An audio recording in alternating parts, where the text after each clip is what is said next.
ইতিমধ্যে আপনারা শুনেছেন যে আজকে নির্বাচন কমিশনে আমার হিয়ারিং হয়েছে।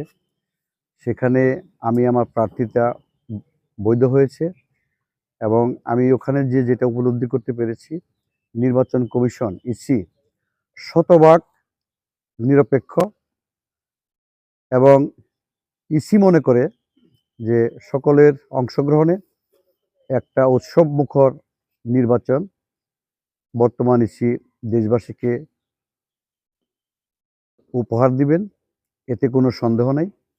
তো আমার যে সমস্যাটুকু হয়েছিল, আসলে এটা যে কর্মকর্তাকে এই দায়িত্ব পালন করার জন্য বলা হয়েছিল, সেই কর্মকর্তার কোনো দোষ না। আসলে যিনি তাকে দায়িত্ব দিয়েছিলেন, সে তাকে মনিটরিং করে নাই। মনিটরিং না করার কারণে যে ত্রুটিটা হয়েছিল, এটা একটা তুচ্ছ এবং খুবই সামান্য, এটা ধর্তব্য কিছু না।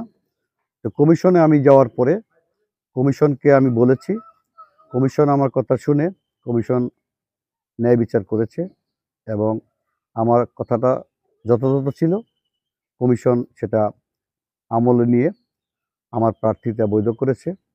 আমি বিশ্বাস করি যে আমাদের 12 তারিখের যে সংসদ নির্বাচন সারা দেশেই উৎসবমুখর হবে এবং সেটা একটা নির্দলীয়, নিরপেক্ষ এবং একটা ক্রিয়েটেবল নির্বাচন ওনারা জাতিকে, দেশকে উপহার দিবে, এতে বিন্দু পরিমাণ সন্দেহ নাই।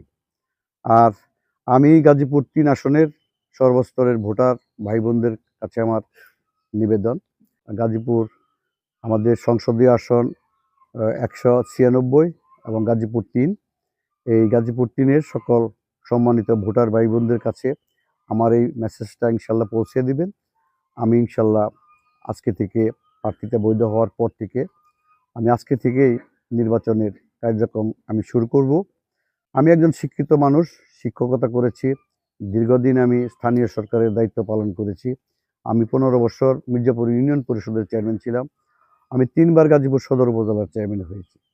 আমি নির্বাচন কমিশনকে বুঝি, আচরণবিধি সম্পর্কে আমার শ্রদ্ধা আছে, যে কারণে সকলেই আমার জন্য দোয়া করবেন, সকলেই আমার পাশে থাকবেন। আমি আপনাদের পাশে আছি এবং আমি মৃত্যুর আগ পর্যন্ত সর্বস্তরের মানুষকে সেবা দিয়ে যাব।